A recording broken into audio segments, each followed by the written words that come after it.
DuoOS mode allows you to view two different operating systems on the same screen.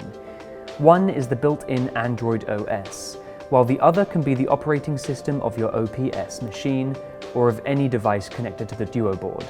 It's easy to use. With only 2 taps, you get instant access to any available input source. Let's use the OPS computer. Once selected, the OPS screen appears in a window. You can then resize it, move it around, and control it as you wish. You can also use your notebook. Just connect it to the DuoBoard via any of the available input ports. Switching from one source to another is easy.